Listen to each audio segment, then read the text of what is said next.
ही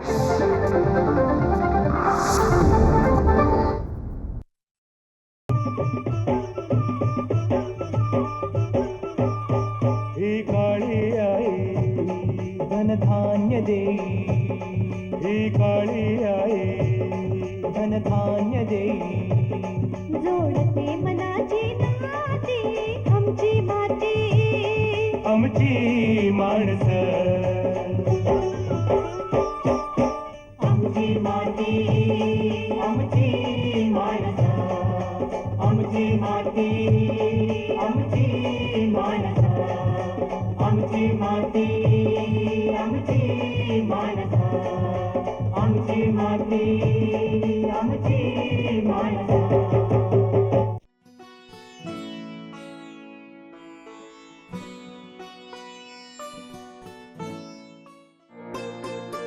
मागील भागात आपण नारळ पिकांवरील महत्त्वाच्या किडींविषयी माहिती जाणून घेतली. या भागात आपण आणखी काही महत्त्वाच्या किडींविषयी आणि त्यांच्या व्यवस्थापनाविषयी माहिती जाणून घेणार आहोत.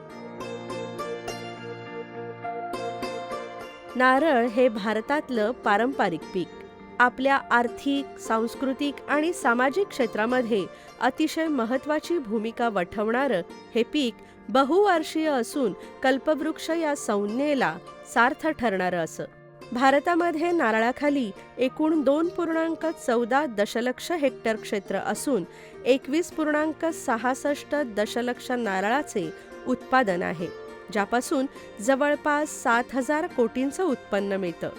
अशा या बहुगुणी नारळाला कीड लागली तर प्रचंड नुकसान होतं. याच किडींविषयीची माहिती आपण आज डॉक्टर वानखेडे यांच्याकडून घेणार आहोत. डॉक्टर संतोष वानखेडे हे प्रादेशिक नारळ संशोधन केंद्र भाटे, जिल्हा रत्नागिरी येथे कीटकशास्त्रज्ञ म्हणून कार्यरत आहेत. नमस्कार, मी डॉक्टर संतोष वानखेडे, प्रादेशिक नारळ संशोधन केंद्र या ठिकाणी सहाय्यक प्राध्यापक कीटकशास्त्र या पदावरती कार्यरत आहे. नारळ हे कोकणातील अतिशय महत्त्वाचं पीक आहे. या पिकापासून मिळणारे जे फळ आहे, तर फळामध्ये असणारे खोबरं याच्या दैनंदिन आहारामध्ये वापर केला जातो. तसेच या फळामध्ये असणारं पाणी जे आहे ते हे आरोग्यदायी पेय असं म्हटलं जातं. तसेच या नारळाचे खोड याचा वापरसुद्धा हॉटेल, रेस्टॉरंट उभारण्यासाठी केलं जातं. पानांचासुद्धा वापर केला जातो आणि म्हणून या झाडाला कल्पवृक्ष असं संबोधलं जातं. अशा ह्या माडाला किंवा झाडाला नुकसान करणाऱ्या प्रमुख घटकांपैकी किडी हा महत्त्वाचा घटक आहे आणि याबद्दलची सविस्तर माहिती आपण या ठिकाणी घेऊया. हरितद्रव्य म्हणजे झाडांचे अन्न, पण यावरच खाला घातला गेला तर झाडांचं आयुष्य अर्थातच कमी होतं आणि हे होतं ते किडींमुळे. ते कसं हे सांगत असताना डॉक्टर वानखेडे यांनी इरिओफाइड कोळी कीड याविषयी माहिती दिली. या कोळी किडींचा जीवनक्रम कसा असतो हे सांगत त्यामुळे होणारे नुकसान डॉक्टर वानखेडे यांनी स्पष्ट केले. फक्त फळांना नुकसान पोहोचवणारी ही कीड अगदी सूक्ष्म असते असं सांगत त्या किडीचं वर्णनही डॉक्टर वानखेडे यांनी सविस्तरपणे केलं. नारळ पिकाला नुकसान करणारी आणखी एक महत्त्वाची कीड म्हणजे इरिओफाइड कोळी कीड. कोळी किडीचा उपद्रव फक्त आणि फक्त नारळ फळालाच होत असते. हे कीड कधीही नारळच्या पानं आहे की नारळाच्या झावळं आहे की खोडं आहे किंवा सुई आहे किंवा पोई आहे याला उपद्रव करत नाही. ही फक्त नारळ फळांचं नुकसान करत असते. ही अतिसूक्ष्म असणारी कीड आहे. तिला फक्त सूक्ष्मदर्शक यंत्राखालीच आपल्याला बघावं लागतं. ही नारळ फळाच्या देठाखाली राहत असून या किडीचा उपद्रव देठाखालील जे फळांवरती असणारं हरितद्रव्य आहे हे खात असते. हरितद्रव्य त्या ठिकाणून नाहीसं झाल्यामुळे त्या ठिकाणी पांढरे झालेले आपल्याला पट्टे दिसून येतात आणि जेव्हा फळांचा आकार वाढत असतो तेव्हा ती उपद्रवित जखम आहे किंवा उपद्रवित भाग आहे हा पुढे सरकतो आणि पुढे सरकल्यामुळे तो हवेच्या संपर्कात येतो आणि दणकट होतो आणि मग आपल्याला सुरकुतल्यासारख्या दिसून येतं. या किडीच्या प्रादुर्भावामुळे किंवा उपद्रवामुळे काही फळे गळून पडत असतात आणि या ठिकाणी आपल्याला बघायला मिळतं की हे इरिओफाइड कोळीच्या प्रादुर्भावामुळे गळून पडलेलं फळ आहे. तर हे नारळ आहे आणि नारळाचं जे देठ असतो देठाच्या खालच्या बाजूनं म्हणजे या ठिकाणी विशेषतः या किडीच्या ज्या अवस्था आहेत तर या ठिकाणी आपल्याला बघायला मिळते आणि त्या अवस्था जी आहे म्हणजे पिल्लं असेल किंवा प्रौढ अवस्था तर हे फळातील देठाखालील फळातील हरितद्रव्य खातात आणि हरितद्रव्य त्या ठिकाणी नाहीसं झालं म्हणजे तिथे तो भाग पांढरा झालेला दिसून येतो आणि जेव्हा या फळाचा आकार असा वाढलेला जातो तर तेव्हा ते जे पांढरी जखम आहे किंवा पांढरा झालेला भाग हा पुढे सरकतो आणि हा जेव्हा हवेच्या संपर्कात येतो तर तेव्हा तो दणकट होतो किंवा कडक होतो किंवा कठीण होतो आणि त्याच्यावरती मग ते अशा तऱ्हेने फळांवरती सुरकुत्या पडलेला आपल्याला या ठिकाणी बघायला मिळते. या नारळाच्या झाडावरती असणारी फळांची पेंड आहे तर त्या पेंडीवरती तपकिरी रंगाच्या काळपट रंगाच्या आपल्या सुरकुत्या दिसतात. काही भाग जो आहे हिरवट दिसून येतो. तर त्या ठिकाणी युरिओफाईट कोळी किडीचा उपद्रव झाल्याचं लक्षणे आपल्याला या ठिकाणी बघायला मिळते. नुकसान टाळायचं असेल तर योग्य व्यवस्थापन हे आवश्यक असतं. माडावर चढणाऱ्या व्यक्तीकडून फवारणी करून घेणे हा त्यातलाच एक उपाय. अशा या युरिओफाईट कोळी किडीचे पर्यावरणपूरक पद्धतीने व्यवस्थापन करायचं असेल आणि ज्या बागेमध्ये किंवा ज्या भागामध्ये माडावर चढणारा व्यक्ती त्याला आपण पाडपी म्हणतो हा जर उपलब्ध असेल तर त्या व्यक्तीकडून आपल्याला फळांवरती उपचार करता येतात किंवा या किडीचे व्यवस्थापन करता येतात. त्यासाठी निमेझाल 10,000 ppmचं हे 4 ml प्रति लिटर पाण्यामध्ये घ्यायचं. त्या पाडपी त्या व्यक्तीकडे द्यायचं आणि तो व्यक्ती माडावरती गेला की त्याला त्या नवीन येणाऱ्या पोई आहे किंवा फळं आहे यावरती जर त्यांनी फवारणी केली तर त्या ठिकाणी उपलब्ध असणाऱ्या किंवा उपस्थित असणाऱ्या ज्या युरिओफाईट कोळीची अवस्था आहे तर त्या मारल्या जातात आणि अशा पद्धतीने त्या किडींचं व्यवस्थापन चांगल्या प्रकारे झालेलं आपल्याला दिसून येतं. काही वेळा मात्र माडावर चढणारी व्यक्ती ही प्रत्येक वेळी उपलब्ध असेलच असं नाही. अशा वेळी कीटकनाशकांची फवारणी करणे किंवा त्याचा वापर करणे हे आवश्यक असतं. ते कसं करावं याचं प्रात्यक्षिक दाखवत डॉक्टर वानखेडे यांनी मोलाची माहिती दिली. पण ज्या भागात नारळावर चढणारा पाडपी किंवा व्यक्ती उपलब्ध नसेल अशा ठिकाणी आपण मुळाद्वारे औषध देण्याची पद्धती या तंत्राचा वापर करून सुद्धा या किडीचे व्यवस्थापन चांगल्या प्रकारे करू शकतो. या ठिकाणी आपल्याला बघायला मिळते की हे मुळाद्वारे औषध देण्याची पद्धत माझे सहकारी मित्र जे आहेत ते तुम्हाला करून दाखवणार आहे. तर त्यासाठी माडाची जी जागा असते तर त्या माडाच्या जागेपासून की माडापासून साधारणतः 2.5 फूट अंतरावरती एक पावड्याच्या साहाय्याने अर्धा फूट असा खोल खड्डा करायचा आणि जेव्हा आपण ते खड्डा करतो तर त्यावेळेस आपल्याला तांबूस रंगाची किंवा रताळ्याच्या रंगाची आणि करंगणीच्या आकाराची आपल्याला मुळी त्या ठिकाणी दिसून येते. या ठिकाणी आपल्याला बघायला मिळते हे मुळी सर्वप्रथम स्वच्छ पाण्याने धुवून घ्यायचं. त्यानंतर या मुळीला खालील बाजूने एक तिरका काप द्यायचा. यासाठी आपल्याला एका प्लॅस्टिकच्या पिशवीमध्ये जी पिशवी साधारणतः 4 इंच बाय 6 इंच या आकाराची असेल त्या पिशवीमध्ये सर्वप्रथम 7.5 ml पाणी घ्यायचं. त्यानंतर 7.5 ml नीमतेल घ्यायचं. पाणी आणि नीमतेल मिसळून घ्यायचं. नंतर ती पिशवी त्या मुळीजवळ न्यायचं. मुळीजवळ नेल्यानंतर मूळ जे आहे त्याचं टोक त्या पिशवीच्या द्रावणामध्ये बुडवायचं. त्यानंतर पिशवीचं तोंड जे आहे ते मुळीला अलगद बांधून ठेवायचं.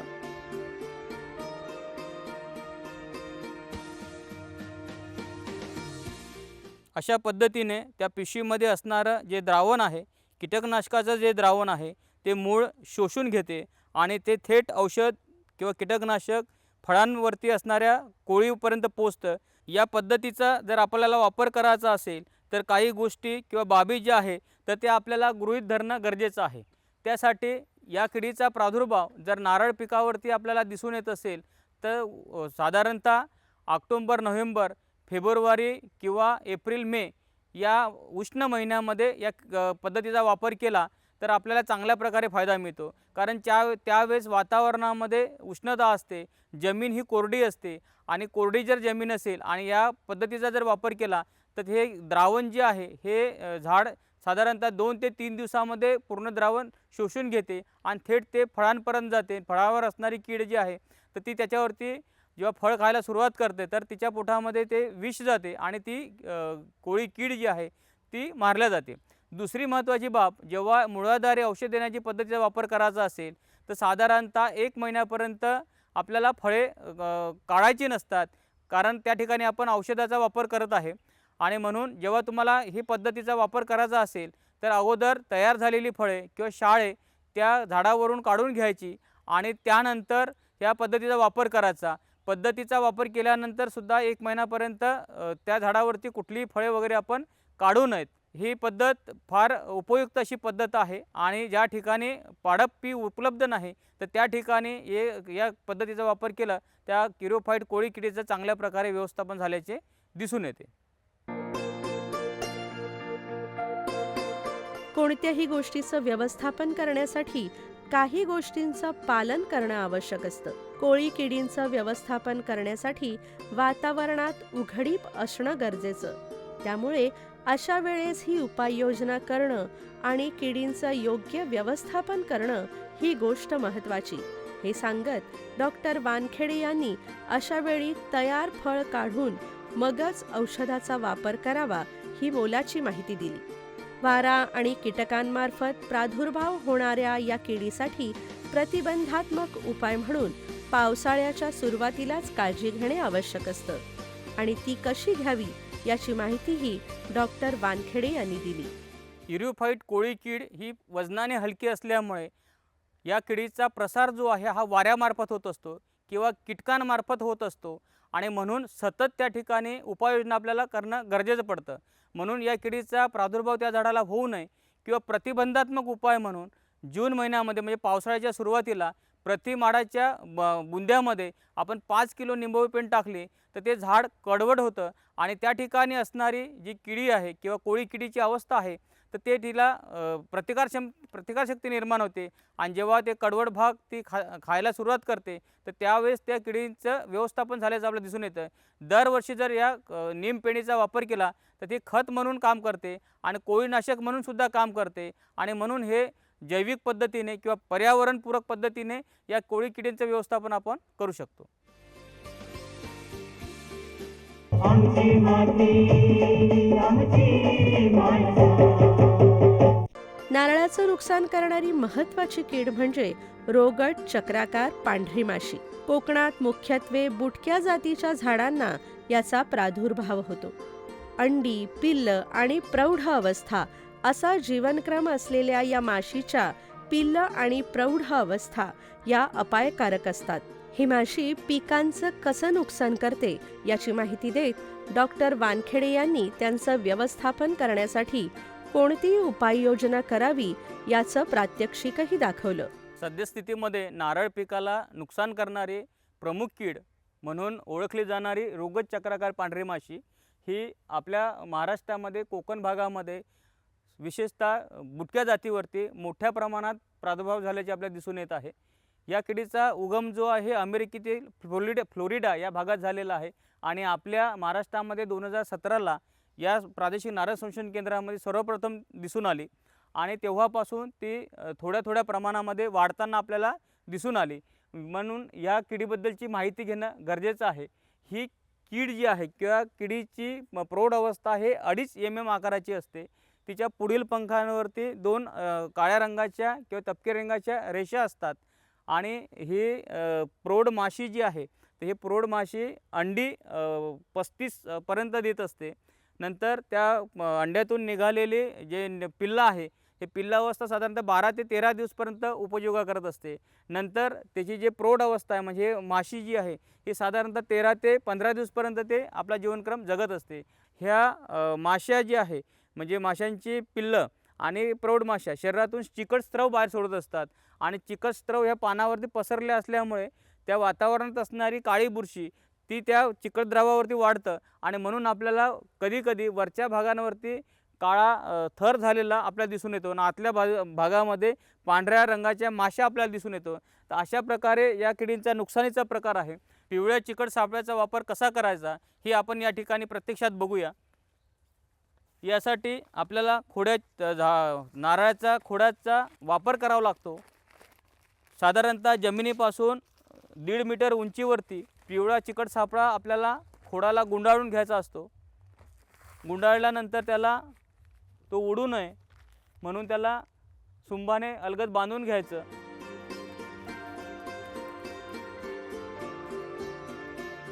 अशा पद्धतीने सुंभाने पिवळा जो कागद आहे तो बांधून घ्यायचा आणि या कागदावरती, पिवळ्या कागदांवरती ग्रीस लावायचं किंवा गोडं तेल जर आपण लावलं तर या पिवळा रंग या माशींचा आवडीचा रंग आहे आणि म्हणून त्या माशा या ठिकाणी आकर्षित होतात आणि इथे असणारं चिकट द्रव जे आहे किंवा गोडं तेल तर त्यावरती त्या अडकून पडतात. अशा पद्धतीने या किडींची संख्या कमी होण्यास मदत होते.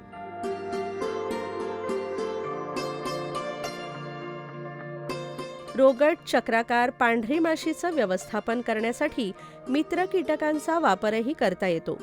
यांचा वापर करून जैविक पद्धतीने किडीचे नियंत्रण करता येऊ शकते. त्याचप्रमाणे या कीटकांचे प्रौढ पतंग झाडावर सोडूनही हे कीड नियंत्रण होऊ शकतं. वनस्पतीजन्य कीटकनाशकांचा वापर, त्यासाठी योग्य प्रमाणात योग्य ती फवारणी हाही एक महत्त्वाचा उपाय किडीला नियंत्रणात आणू शकतो. रुगल चक्राकार पांढऱ्या माशी या किडीचे जैविक पद्धतीने व्यवस्थापन करायचं असेल तर प्रादेशिक नारळ संशोधन केंद्र या ठिकाणी अपेटोक्रायसा ॲस्टर या मित्रकीटकांची निर्मिती करण्यात येते. या मित्रकीटकांची अंडी जी आहे तर या अंड्यांचा वापर करून सुद्धा आपण या किडींचं जैविक पद्धतीने व्यवस्थापन करू शकतो. या काळ्या पेपरवरती की काळ्या शीटवरती तुम्हाला ह्या मित्रकीटकांचे अंडी घातलेली बघा तुम्हाला दिसून येत आहे.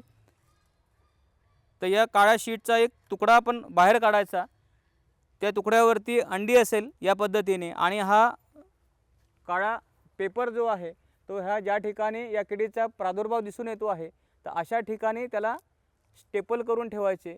म्हणजे त्या अंड्यातून निघालेली ज्या मित्रकीटकांची अळी आहे तर ही बाहेर पडणार आणि तिचं खाद्य म्हणजे या किडींची पिल्लं जी आहे तर याला शोधत जाणार किंवा अंडी जर असेल तर त्याला शोधत जाणार आणि त्याच्यावरती ती आपली उपजीविका करेल. अशा प्रकारे या रोगट चक्राकार पांढऱ्या माशीचं व्यवस्थापन जैविक पद्धतीने झाल्याचं आपल्याला दिसून येईल. या मित्रकीटकांचे प्रौढ पतंग सुद्धा आपण बागेमध्ये सोडू शकतो. ह्या प्रौढ पतंग जो आहे हा आपल्याला पोपटी रंगाचा दिसून येतो. सुंदर अवस्थेमध्ये पंख त्यांचे पारदर्शक असे आपल्याला दिसून येतात आणि हे प्रौढ पतंग जर आपण बागेमध्ये सोडले तर याची जी मादी पतंग आहे तो हा मादी पतंग त्या झावळावरती की पानावरती जाऊन आपली अंडी देणार आणि अंड्यातून निघालेली अळी जी आहे तर ते पांढऱ्या माशीच्या अवस्थेवरती आपली उपजीविका करेल. तर या पद्धतीने असे बागेमध्ये जर आपण हे अपेटोक्रायसाचे प्रौढ पतंग जर सोडले तर आपल्याला या किडीचं किंवा रोगट चक्राकार पांढऱ्या माशीचं व्यवस्थापन झाल्याचं बघायला मिळेल. अशा तऱ्हेने आपण या मित्रकीटकांचा वापर करून या रोगट चक्राकार पांढऱ्या माशी किडीचं जैविक पद्धतीने व्यवस्थापन करू शकतो. यासोबतच वनस्पतीजन्य कीटकनाशकाचा वापर करून आपण या किडींचे व्यवस्थापन करू शकतो. त्यासाठी नीम तेल 5% प्रवाही ते 5 मिली प्रति लिटर पाणी, त्यासोबतच 5 ग्रॅम कपडे धुण्याची पावडर म्हणजे डिटर्जंट पावडर हे 1 लिटर पाण्यामध्ये मिसळून आपण या पानांवरती किंवा झावळावरती जर फवारणी केली तर ती 15 दिवसाच्या अंतराने जर केली तर या किडींचं प्रमाण कमी झाल्याचं आपल्याला त्या ठिकाणी बघायला मिळते.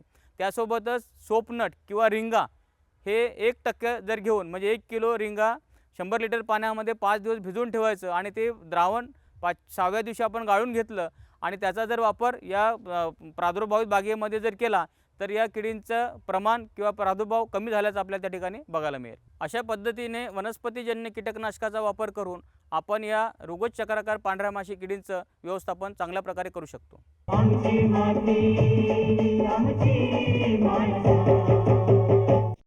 नारळाला नुकसान पोहोचवणाऱ्या वेगवेगळ्या किडींपैकी आणखी एक कीड म्हणजे सोंड्या भुंगा.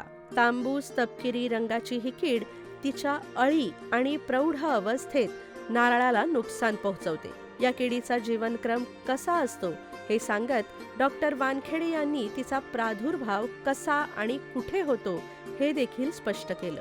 कीड किंवा रोगाचा प्रादुर्भाव झाल्यानंतर त्याचं व्यवस्थापन करणं ही सगळ्यात महत्त्वाची गोष्ट असते. प्रादुर्भाव असलेल्या ठिकाणी छिद्र पाडून पाईप टाकणं, त्यात औषध घालणं, किंवा स्टेम इंजेक्शनसारख्या पद्धतीने या किडीचा प्रादुर्भाव रोखणं आणि तिला प्रतिबंध करणं यासारख्या गोष्टींची सविस्तर माहिती डॉक्टर वानखेडे यांनी प्रात्यक्षिकासह दिली. नारळ पिकाला नुकसान करणारी दुसरी प्रमुख कीड म्हणजे सोंड्याभुंगा ही कीड आहे. या किडीला इंग्लिशमध्ये रेड पाम हिविल असं म्हटलं जातं. या किडीच्या 4 अवस्था असतात. एक अंडी अवस्था असते, दुसरी अळी अवस्था, तिसरी कोश आणि चौथी प्रौढ अवस्था आहे. तर या ठिकाणी तुम्हाला या किडीच्या वेगवेगळ्या अवस्था बघायला मिळतील. तर ही जी आहे प्रौढ अवस्था ही तांबूस तपकिरी रंगाची आपल्याला दिसून येतं आणि या किडीच्या शरीरावरती म्हणजे वरील भागामध्ये आपल्याला काळे ठिपके बघायला मिळतात. या किडीचं तोंड जे आहे ते तोंड हे निमुळता झालेलं आपण दिसून येतं, म्हणजे पुढील तोंडाचा भाग हा वाढलेला दिसतो की सुईसारखा दिसून येतो. तर ही सोंड्याभुंगा किडीची प्रौढ अवस्था आहे. या किडीची दुसरी अवस्था जी आहे तिला अळी अवस्था आपण म्हणतो. ही अळी अवस्था मलईदार रंगाची तुम्हाला दिसते. मध्यभाग हा फुगीर आहे आणि पुढची साईड आणि मागची साईड ही निमुळती झालेली दिसून येतं आणि या किडीचं तोंड जे आहे हे लाल रंगाचं आपल्याला या ठिकाणी दिसून येतं. या किडीची अळी अवस्था साधारणतः 2 महिने तिचं आयुष्य पूर्ण करते आणि या किडीची तिसरी अवस्था ही कोश अवस्था आहे. तर ही कोश अवस्था या ठिकाणी आपल्याला बघायला मिळते. कोश अवस्था साधारणतः 2 ते 3 दिवसामध्ये पूर्ण होते. अळी अवस्थासुद्धा 2 ते 3 दिवसामध्ये पूर्ण होते. या अवस्थेतील अळी अवस्था म्हणजे या किडीची अळी अवस्था आणि प्रौढ अवस्था ही दोन्ही माडाला नुकसान करत असते. यामध्ये जर माडावरती जखमा असेल तर त्या जखमेतून बाहेर येणारा स्त्राव जो आहे की वास आहे तर त्या वासाकडे या भुंग्याची मादी ही आकर्षित होते आणि त्या जखमेमध्ये किंवा झाडाला थोडीशी छिद्र पाडून त्या छिद्रामध्ये आपली अंडी घालत असते आणि त्या अंड्यातून निघालेल्या अळ्या ज्या आहे बारीक बारीक, समजा या ठिकाणी त्या मादीने अंडी घातली तर त्या अंडी हे तांदळाच्या दाण्यासारखी आपल्याला दिसून येते. लांबट आपल्याला त्या ठिकाणी दिसून येते. त्या अंड्यातून निघालेली बारीक अळी सुरुवातीला सालीवरती आपली उपयोगा करते, नंतर साल पोखरून आतल्या भागामध्ये शिरकाव करते आणि आतल्या भागातील सगळा जो तंतुमय भाग आहे किंवा आतला जो भाग आहे तर त्याच्यावरती उपयोगा करत असते आणि तो भाग खाल्ल्यामुळे त्या सालीला छिद्र पडते आणि त्या छिद्रातून भुसा बाहेर दिसून येतं आणि अशा तऱ्हेने तो भाग जो आहे हा पोकळ झालेला आपल्याला दिसून येतो. म्हणजे या किडीचा प्रादुर्भाव हा खोडाकडे सुद्धा होतो आणि शेंड्याकडे सुद्धा होतो. या ठिकाणी आपल्याला शेंड्यावरती प्रादुर्भाव किंवा उपद्रव झालेला किडीचा जो भाग आहे तो या ठिकाणी लाल रंगाचा आपल्याला झालेला दिसून येतो. म्हणजे ही कीड बुंध्याकडे आणि शेंड्याकडे सुद्धा आकर्षित होऊन त्या ठिकाणी उपद्रव करत असते. अशा या किडीचे व्यवस्थापन करण्यासाठी स्टेम इंजेक्शन या पद्धतीचा वापर करणं आपल्याला फायदेशीर ठरते. त्यासाठी असे गिरमिड घ्यायचं किंवा ड्रिल घ्यायचं आणि ज्या ठिकाणी या किडीने उपद्रव केलेला आहे किंवा प्रादुर्भाव केलेला आहे त्याच्यावर अर्धा फूट किंवा 1 फूट उंचीवरती गिरमिटानं असं होल करायचं किंवा ड्रिलने असं होल करायचं. होल झाल्यानंतर ते होल साधारणतः अर्धा फूट म्हणजे साधारणतः 5 ते 6 इंच आत या पद्धतीने करायचं. त्यामध्ये हा अर्धा इंच व्यासाचा ड्रिपचा पाईप आतमध्ये टाकायचा. हा पाईप या ठिकाणी आपण फिक्स केला की नंतर 1 लिटर पाणी घ्यायचं. त्यामध्ये 17.8 SL इमिडाक्लोप्रिड हे साधारणतः 1.5 ml घ्यायचं आणि त्या 1 लिटर पाण्यामध्ये 1.5 ml इमिडाक्लोप्रिड आपण टाकलं आणि ते द्रावण मिक्स केलं किंवा मिसळून घेतल्यानंतर त्याला या पाईपामधून आतमध्ये आपल्याला या पद्धतीने असं सोडावं लागतं. पाईपातून औषध हे आत जाते, खोडाच्या आत जाते आणि त्या ठिकाणी सुप्तावस्थेमध्ये किंवा लपून बसणाऱ्या ह्या किडीची अवस्था आहे, अळी आहे, कोश आहे किंवा प्रौढ आहे तर ते ठिकाणी मारले जातात. तसंच त्यासोबतच खोडावरती सुद्धा या पद्धतीने त्या द्रावणाला कीटकनाशकाच्या द्रावणाला असं फवारून घ्यायचं आणि असं जर केलं की आतमध्ये असणाऱ्या ज्या अळ्या आहेत तर त्या मारल्या जातात आणि या किडीचं व्यवस्थापन होतं. आता ह्या किडीचा प्रादुर्भाव खोडाला होतो, त्यासोबतच शेंड्याकडे सुईच्या भागाला सुद्धा आपल्याला झाल्याचं दिसून येतो. या ठिकाणी आपण बघू शकता हा तांबूस रंगाचा जो भाग झालेला आहे तर या अळीच्या किंवा किडीच्या प्रादुर्भावामुळे झालेला आहे. त्याचं व्यवस्थापन करायचं असेल तर जे आपण जे तयार केलेलं द्रावण आहे ते वरच्या दिशेने त्याला का क्राउन रिजन म्हणतो किंवा सुईचा भाग किंवा कोंबाचा भाग तर त्याकडे असं आपण द्रावण फवारलं किंवा टाकलं तर त्या ठिकाणी लपून बसणारे अळ्या आहे तर त्या या औषधामुळे मारल्या जातात आणि अशा पद्धतीने या रेड पाम व्हिविल किंवा सोंड्या भुंग्या किडीचं व्यवस्थापन झाल्याचं आपल्याला दिसून येतं. आपण नेहमी म्हणतो की रोगांवर उपाय करण्यापेक्षा रोगप्रतिबंधात्मक उपाय करणं हे जास्त चांगलं असतं आणि हीच गोष्ट कोणत्याही पिकाच्या बाबतीत देखील लागू होते. नारळाच्या झाडांवर होणाऱ्या किडींच्या प्रादुर्भावाविषयी आणि त्यासाठी केले जाणारे प्रतिबंधात्मक उपाय याविषयीची सविस्तर माहिती डॉक्टर संतोष वानखेडे यांनी दिली. त्यावेळी हीच गोष्ट त्यांनी अधोरेखित केली, ती म्हणजे किडींचा प्रादुर्भाव होऊच नये म्हणून स्वच्छतेचं महत्त्व सांगत prevention is better than cure या उक्तीचं महत्त्व स्पष्ट केलं. नारळ पिकाला नुकसान करणाऱ्या प्रमुख किडी याबद्दलची आपण माहिती या ठिकाणी बघितली आहे, परंतु या किडींचं व्यवस्थापन करण्यापेक्षा या किडी त्या बागेमध्ये येऊच नये किंवा त्यांची पैदास होऊ नये अशी तजवीज करणे किंवा नियोजन केल्यास या किडींचा प्रादुर्भाव आपल्या बागेमध्ये कमी दिसून येईल. तर या किडींपासून आपल्या नारळाचे संरक्षण करायचे असेल तर बाग स्वच्छ ठेवणे फार गरजेचं आहे आणि म्हणून बागेमध्ये असणारे मृत माड जे आहे किंवा पालापाचोळा आहे, कचरा आहे, तर यांची विल्हेवाट लावणे फार गरजेचं आहे. नारळ पिकाला उपद्रव करणाऱ्या किंवा नुकसान करणाऱ्या ज्या काही किडी असेल किंवा रोग असेल यांची आपल्याला माहिती हवी असेल तर आपण प्रादेशिक नारळ संशोधन केंद्र किंवा डॉक्टर बाळासाहेब सावंत कोकण कृषी विद्यापीठ दापोली इथे संपर्क साधला तर आपल्या शंकांचे निरसन करण्यात येईल आणि आपल्याला व्यवस्थापनासंदर्भात संपूर्ण माहिती देण्यात येईल. नारळावरची कीड, रोग नियंत्रण, प्रतिबंधात्मक उपाय अशा कुठल्याही माहितीसाठी प्रादेशिक नारळ संशोधन केंद्र किंवा कोकण कृषी विद्यापीठ दापोली इथे अवश्य संपर्क साधा. या सेवेचा आणि मार्गदर्शनाचा लाभ घेतला तर शेतकरी आणि बागायतदार यांच्या यशाच्या वाटा सुकर होतील हे नक्की.